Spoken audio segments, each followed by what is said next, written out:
समझोगे तो मिट जाओगे हिंदुस्तान वालों, तुम्हारी दास्तान तक ना होगी दास्तानों में। पाकिस्तान से वैसे बिना वीजा के लोग आते तो हैं, वो कुछ सुरंगें बनी हुई है नीचे से उससे, तो ऐसा कोई नई चीज नहीं है।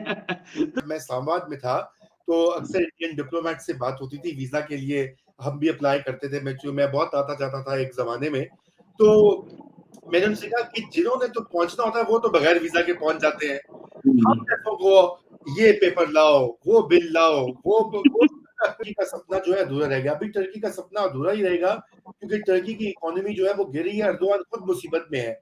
अभी जो पिछला लोकल इलेक्शन हुआ सारी ऑपोजिशन जीत गई वहां पर, और अब ये मालूम नहीं कि अगला जो प्रेसिडेंशियल इलेक्शन होगा उसमें अर्दोगान जीत भी पाएंगे कि नहीं जीत पाएंगे।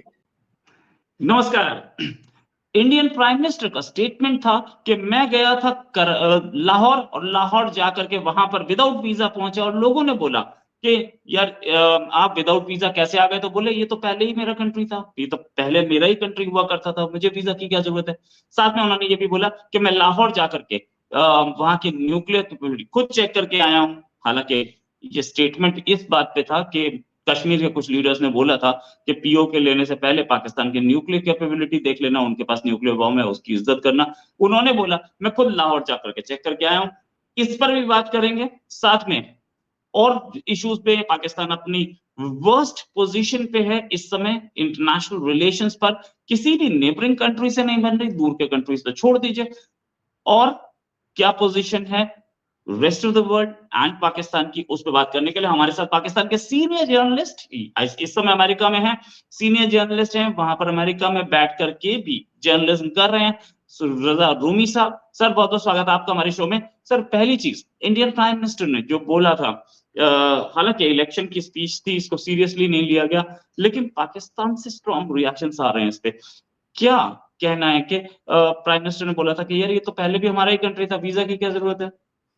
देखिए Rohit ji, thank you first of all. पहली तो ये बात है कि मोदी जी आजकल अपनी कैंपेन कर रहे हैं और मेक और ब्रेक इलेक्शन है, जो हम भी पढ़ रहे हैं, आपकी रिपोर्ट्स और वीडियोस भी देख रहे हैं रोज फील्ड में। तो कुछ इतने अच्छे दिन जो हैं वो शायद पीछे रह गए हैं, और साउथ में और बहुत जगहों पर काफी टेंस मुकाबले हैं, और बीजेपी का जो वो 400 की जो आशा थी शायद वो पूरी ना हो, इसलिए मोदी जी को कुछ ना कुछ तो कहना है, कुछ ना कुछ तो करना है।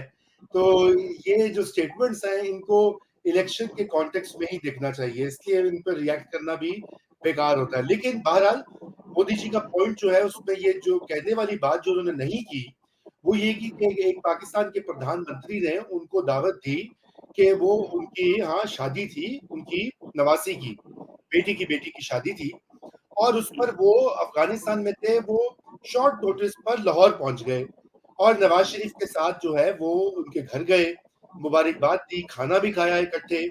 और उसको पाकिस्तान में भी बहुत ये एतराज हुआ था कि ये कैसे हो गया, ये तो स्टेट विजिट होता है, वीजा कहाँ थे, क्या इनको वीजा ले थे, क्या क्लियरेंस मिली थी।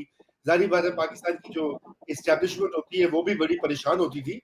तो असल बात तो ये कि मोदी जी का वो अच्छा जेस्चर था। आज तो मोदी जी उसको अपने जो है बीजेपी के वोटर्स के लिए उसको एक अलग रंग दे रहे हैं, लेकिन हकीकत तो ये है कि वो एक अच्छा जेस्चर था।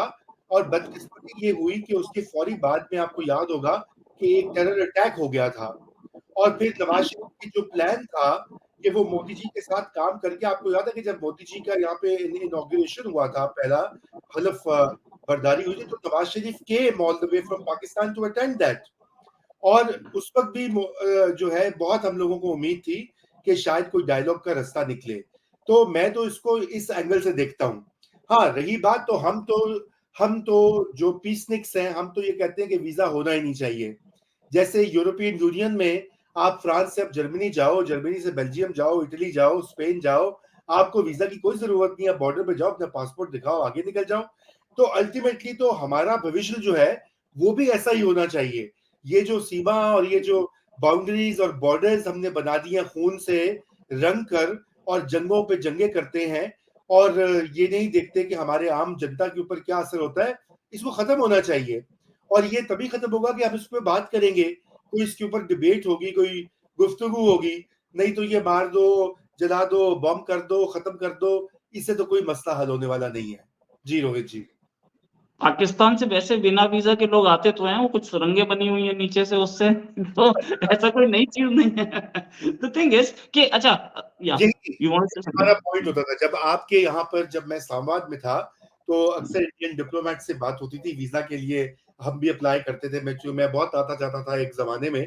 तो मैंने उनसे कहा कि जिन्होंने तो पहुंचना होता है वो तो बगैर वीजा के पहुंच जाते हैं, हम जैसों को ये पेपर लाओ, वो बिल लाओ, वो बहरहाल चलिए आगे चलिए। राइट, ये इसमें इसमें ईमानदार आदमी फंसता है जी हमेशा। हाँ, मनी लॉन्ड्रिंग वाले को कोई प्रॉब्लम नहीं होती, कोई हमेशा प्रॉब्लम। ईमानदार आदमी पे टैक्स लगता है वो। एग्जैक्ट। अच्छा, अच्छा आगे एक एक और चीज थी कि टर्किश प्रेसिडेंट एर्डोगन ने बोला था कि टर्किश प्रेसिडेंट एर्डोगन वैसे उनके तो पुराने सपने हैं कि वो मुस्लिम वर्ल्ड के चीफ बने, किंग बने, लेकिन अभी हाल में कराची प्रेस क्लब में टर्की के जो एम्बेसडर हैं उन्होंने एक प्रेस कॉन्फ्रेंस की और उन्होंने बोला कि टर्की पूरे मुस्लिम वर्ल्ड को साथ लाएगा। ऐसे ही सपने तो कुछ पाकिस्तान भी ले रहा है कि वो मुस्लिम वर्ल्ड का लीडर बने। ये क्लैश ऑफ टाइटन्स नहीं है? देखिए पाकिस्तान जो है ना, वो तो पाकिस्तान में तो ये लोगों को, जनता को चूरा चूरन बेचा गया है बहुत अरसे से कि हो जी हम तो जिसे कहते हैं मुस्लिम वर्ल्ड के लीडर हैं, ऐसे हैं वैसे हैं।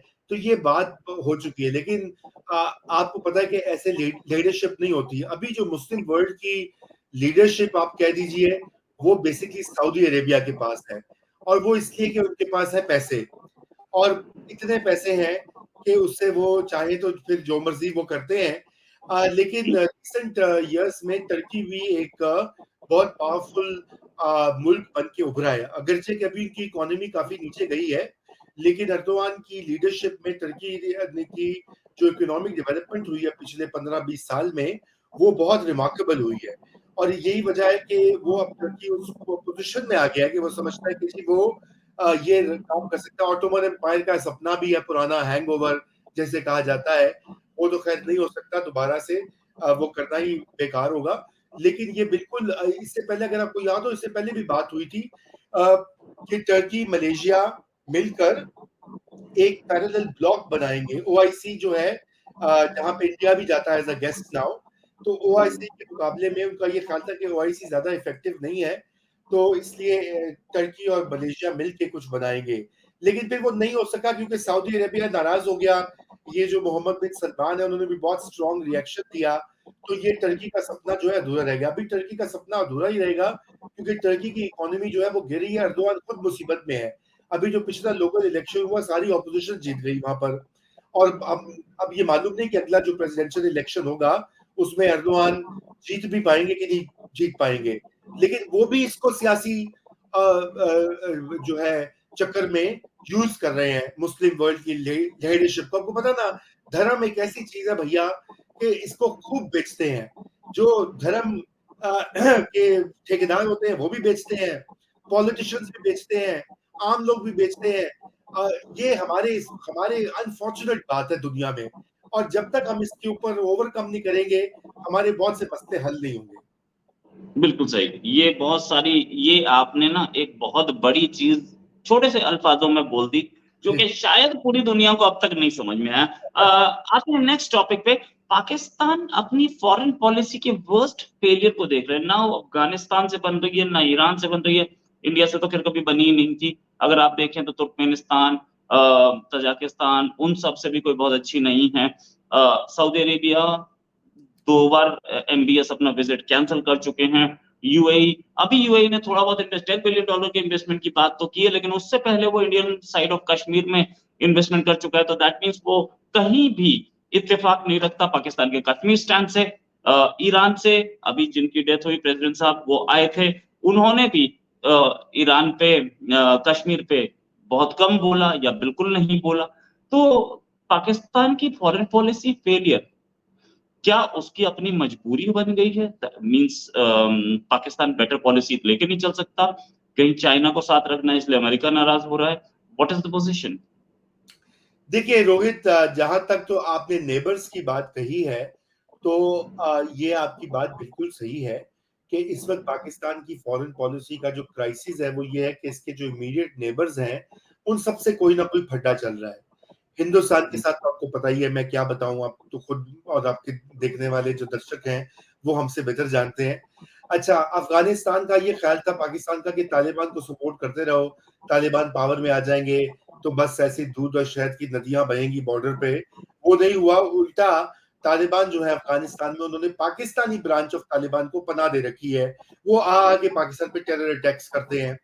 ईरान के साथ जो है वो बहुत ज्यादा टेंशन रही, और चाइना के साथ अलबत्ता जो है वो बहुत पुराने और डीप रिलेशनशिप है, लेकिन वहां भी प्रॉब्लम आया हुआ है बिकॉज चाइनीज इंजीनियर्स के ऊपर, और वो भी अफगानिस्तान से लिंक्ड है क्योंकि बहुत सारे जो आतंक के ग्रुप्स हैं वो उधर अफगानिस्तान में उनको जगह मिल जाती है। 90s में भी यही हो रहा था, जब तालिबान की वहां गवर्नमेंट थी तो बहुत से ये टेरर ग्रुप्स को वहां पे फ्री पास मिला हुआ था। वो वहां पे बेसिकली अल्टीमेटली वहां अलकायदा भी पहुंच गई थी, जिसने पे जाके तो 9/11 किया, और यही वजह है कि फिर अमेरिका ने आकर तो अफगानिस्तान पे हमला किया था।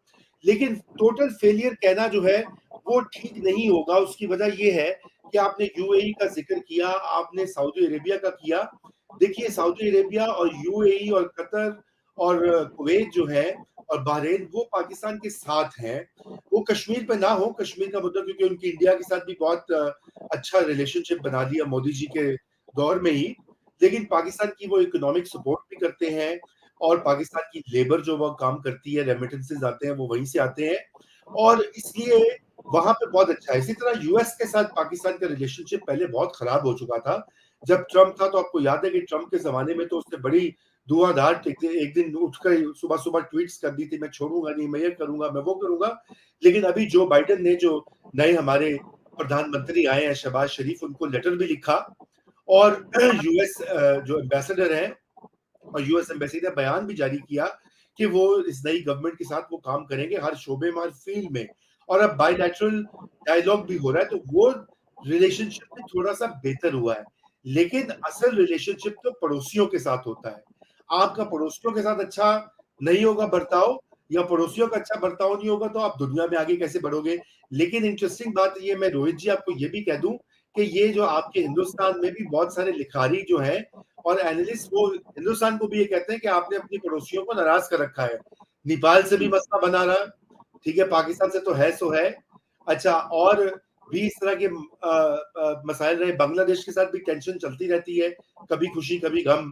तो बात यह है कि ये हमारा एक प्रॉब्लम, अगेन ये साउथ एशियन प्रॉब्लम है। आई नो कि इंडिया में इसको चीज को अच्छा नहीं समझा जाता, वो कहते हैं हमसे कंपेयर ना करो, हम आपसे बहुत आगे हैं, हम बहुत बड़े हैं, हम बहुत महान हैं। लेकिन हकीकत ये है कि पाकिस्तान और इंडिया, जो मोदी जी ने आपने पहले बात की ना, देखिए असल में तो एक ही देश था ना, एक ही माटी के बने हुए लोग हैं, एक ही डीएनए है। साइंस अब कहती है कि 97% मेरा और आपका डीएनए मिलता है।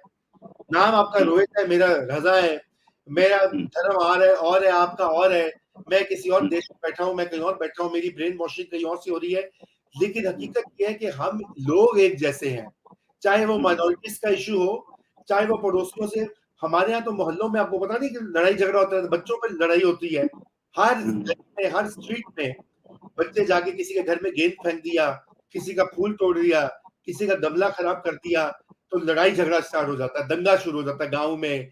तो ये हमारी एक कल्चरल बैगेज भी है, कॉलोनियल बैगेज भी है, क्योंकि जो जो बरतानवी राज रहा, इंग्लिश का जो दौर था, जो कॉलोनियलिज्म था, उसने हमको बताया ना कि मैं और आप फर्क हैं। उसने कहा कि हमारा धर्म फर्क है तो हम एक अलग लोग हैं, हमारी अलग नेशन है। और वो हमारे ज़हनों में इतना सरायत कर चुका है, हमारी नेशनल साइकी में चला गया है पोस्ट 47, कि अब हम समझते हैं कि हम बिल्कुल अलग हैं। वो तो इंडियन है, मैं इंडियन से बात नहीं करूंगा, वो मेरा अटल दुश्मन है, हमेशा के लिए दुश्मन है। यहाँ पाकिस्तान, इंडिया में कहते हैं जी पाकिस्तान एनिमी है, हमेशा रहेगा, इसको खत्म कर दो, ये कर दो, तोड़ दो, ऐसा कर दो। बात ये कि ये किसने हमें लड़वाया?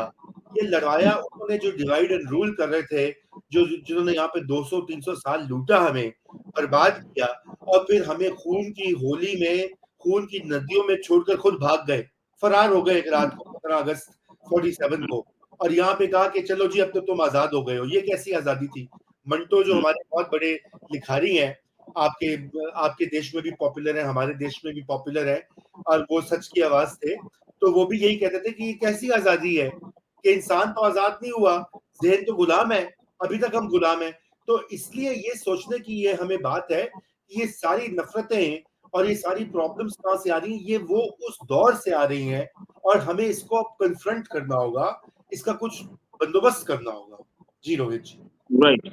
ये जो सिचुएशन है, ये जो सारी नफ़रतें आ रही हैं, ये हमने खुद पाली।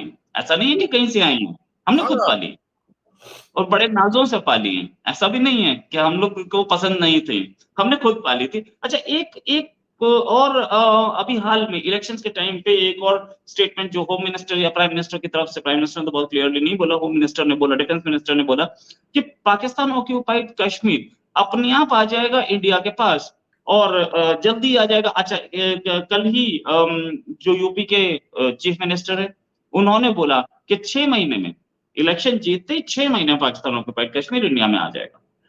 इसको पाकिस्तान में कैसे देखा जा रहा है? नहीं, इसमें बहुत हंगामा हुआ है, बहुत सारी स्टेटमेंट्स आई हैं, लेकिन देखिए मैं आपको बताऊं कि इस वक्त पाकिस्तान उलझा हुआ है अपनी डोमेस्टिक सिचुएशन में। और वो सिचुएशन ये है कि इमरान खान जो हमारे पहले प्रधानमंत्री थे, उनको जेल में बंद किया हुआ है, उनके सपोर्टर्स से इलेक्शन ले लिया गया, एक और गवर्नमेंट बना दी गई। तो इधर तो पाकिस्तान में सारी जो फोकस है, टेंशन है, वो पाकिस्तान की डोमेस्टिक इश्यूज पे है। फिर जुडिशरी और आर्मी जो है वो एक दूसरे के सामने आमने सामने खड़े हुए हैं इस वक्त, वहां भी एक और फड्डा चल रहा है। तो वहां तो अपनी महाभारत लगी हुई है पाकिस्तान में, उनको अभी से कोई गरज नहीं है कि इंडियन इलेक्शन में क्या हो रहा है। मगर ये बात जरूर है कि इसके ऊपर स्टेटमेंट्स भी आई हैं और मेरे ख्याल से पाकिस्तान में सब समझते हैं कि मोदी जी ने इलेक्शन लड़ना है, ऐसे स्टेटमेंट्स तो आएंगे। पीओ के देखिए, मैं आपको फिर तारीख के पन्ने जो हैं वो इतिहास के पन्ने जरूरी होते हैं। जब जनरल मुशर्रफ पाकिस्तान के प्रेसिडेंट थे और अटल बिहारी वाजपेयी पीएम थे, फिर बाद में मनमोहन जी आ गए थे, तो एक 4 पॉइंट फॉर्मूला बना था। 4 पॉइंट फॉर्मूला ये बना था कि जो भी लाइन ऑफ कंट्रोल है इसको बॉर्डर बना दो, जो इधर है वो उधर रहे, जो उधर है वो उधर रहे, और ये तंत्र खत्म करो और ट्रेड खोलो, बॉर्डर खोलो, ये हॉस्टिलिटी कम करो। मगर क्या हुआ कि पाकिस्तान में जो पाकिस्तान की सेना है उसके अंदर उन्होंने पकड़ के मुशर्रफ के खिलाफ स्टार्ट हो गए। उन्होंने कहा इसको तो बाहर निकाल दो, ये तो जो है वो इंडिया से पीस की बातें कर रहा है। अच्छा, उधर मनमोहन सिंह ने भी कहा कि ये पाकिस्तान में क्या हो रहा है, मैं कुछ साइन कर दूं तो कल को जो है पाकिस्तान में तो कोई स्टेबिलिटी नहीं है, मेरी अपनी पॉलिटिक्स खराब होगी। तो वो आखिरी अटेम्प्ट थी, एक रीजनेबल अटेम्प्ट थी। आज भी इसका हल यही है, सोल्यूशन एक ही है कि वो ये लाइन ऑफ कंट्रोल को बॉर्डर बनाया जाए और इस मसले को कुछ देर के लिए बैक बर्नर पे रखा जाए ताकि कुछ नॉर्मलसी आए। ये जो आतंक, ये जो लड़ाई झगड़ा, जंग, ये थोड़ी सी रेड्यूस हो। नहीं तो हम देखिए रोहित जी, हम लोग जो हैं इंडिया पाकिस्तान की, आई नो कि इंडिया में इसका बहुत चर्चा होता है कि आपके यहाँ बहुत बिलियनियर्स हो गए और एप्पल आ गया और ये हमारी गाड़ी टेस्ला का प्लांट लग रहा है, फॉरेन इन्वेस्टमेंट आ रही है, ये हो गया वो हो गया। मगर रियलिटी ये है कि वर्ल्ड बैंक के मुताबिक 40% ऑफ इंडियंस जो है वो भी पॉवर्टी लाइन के इर्द गिर्द ही हैं और पाकिस्तान में भी 40 to 50% जो है वो पॉवर्टी लाइन से नीचे हैं। यही हमारी हकीकत तो ये है।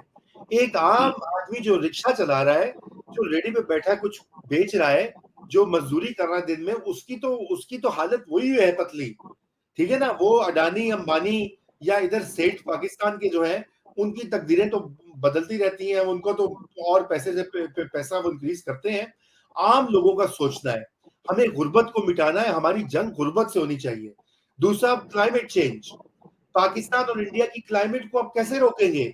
हवा को तो आप बॉर्डर नहीं लगा सकते, या मॉनसून को तो बॉर्डर नहीं लगा सकते।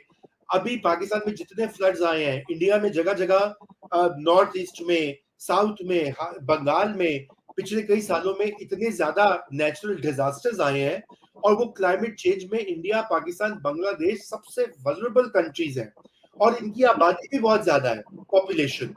हम इसके बारे में सोच ही नहीं रहे। हमें तो आज ये गर्ज है कि मोदी जी को 400 सीट मिलेगा कि नहीं मिलेगा, और ये कि उनका होम मिनिस्टर कौन होगा और फलाना मिनिस्टर कौन होगा और मोदी जी क्या करेंगे आके, और फलाना राहुल क्या करेगा, या पाकिस्तान में इमरान खान जेल से निकलेगा नहीं। इधर हमारे बिलियंस ऑफ लोगों का भविष्य जो है वो दांव पे लगा है। और वो यही जो इकबाल थे ना, जिन्होंने लिखा था सारे जहां से अच्छा हिंदुस्तान हमारा, तो उनका एक और शेर मैं आपको सुनाता हूँ। वो था कि ना समझोगे तो मिट जाओगे हिंदुस्तान वालों। उस वक्त हिंदुस्तान पाकिस्तान एक ही था, तो ये आपके दर्शक को ये गलती नहीं होनी चाहिए कि ये सिर्फ हिंदुस्तान को हम कह रहे हैं कि ना समझोगे तो मिट जाओगे हिंदुस्तान वालों, तुम्हारी दास्तान तक ना होगी दास्तानों में। क्लाइमेट चेंज एक इतना बड़ा थ्रेट है, इतना बड़ा इशू है कि हमारी आबादियां, हमारे शहर मिट सकते हैं, और हमें इसके ऊपर सोचना है, बात करनी है, कुछ ना कुछ करना है, मिल के करना है। देखिए हमारे यहाँ आपके इंडियन पंजाब में, पाकिस्तानी पंजाब में हर सीजन में स्मॉग आ जाता है। दुनिया के सबसे पोल्यूटेड शहर है दिल्ली और लाहौर, हर साल WHO बताता है। और वो हमारे दोनों साइड के जो फार्मर्स हैं वो जलाते हैं खेतों को, खलियानों को, और वो भी धुआं जो है इधर से उधर आता है, आप उसको तो नहीं रोक सकते।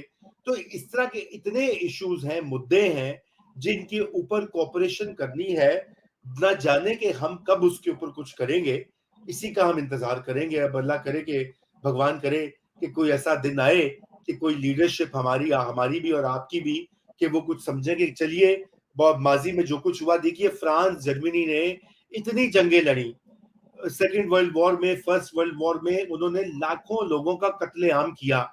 उससे पहले 19th सेंचुरी में किया। आज बॉर्डर खोल दिया है, EU के मेंबर्स हैं, एक साथ मिलके इतिहास की किताबें भी लिख रहे हैं, बच्चों को पढ़ा रहे हैं। हम क्यों नहीं कर सकते? क्या हम अगर दुनिया में इतनी तरक्की कर सकते हैं, तो हम क्यों नहीं आगे बढ़ सकते, रोहित जी? रुडयार्ड किपलिंग, जिन्होंने हाँ, जंगल बुक लिखी थी, उन्होंने लिखा था East is East and West is West, never shall the twain meet. तो हाँ, हम यूरोप से कोई ऐसा कंपैरिजन भी नहीं है हमारा, हम उस रास्ते पे चलने के मूड में नहीं है। और जहां तक बात रही पॉल्यूशन की, अब हम इस पॉल्यूशन के आदी हो चुके हैं, अब हमें साफ हवा दोगे तो हम बीमार पड़ जाएंगे। तो दिस हैपेंस, ये चीज है। और इस पे भी और आगे किसी और दिन जरूर हम डिस्कशन करेंगे। It was a nice discussion, और एक लंबा डिस्कशन है कि इंडिया और पाकिस्तान के बीच में अमन आ पाएगा क्या, मुझे नहीं लग रहा। कश्मीर इशू 70 इयर्स हो चुके, सॉल्व होगा देखिए, फाइनली। बहुत बहुत मैं भी कोई होपफुल नहीं हूं, लेकिन ये कि हम आशा तो कर सकते हैं ना। देखिए, राइट। हाँ, ख्वाब तो देख सकते हैं ना, सपना देखने पे तो कोई पाबंदी नहीं है भैया। नाइस, राइट, सपने देखने में कोई पाबंदी नहीं है। थैंक्स अ लॉट रजा रूमी साहब फॉर जॉइनिंग, बहुत अच्छा डिस्कशन रहा। जल्दी एक डिस्कशन और करेंगे। अभी के लिए नमस्कार, धन्यवाद, जय हिंद।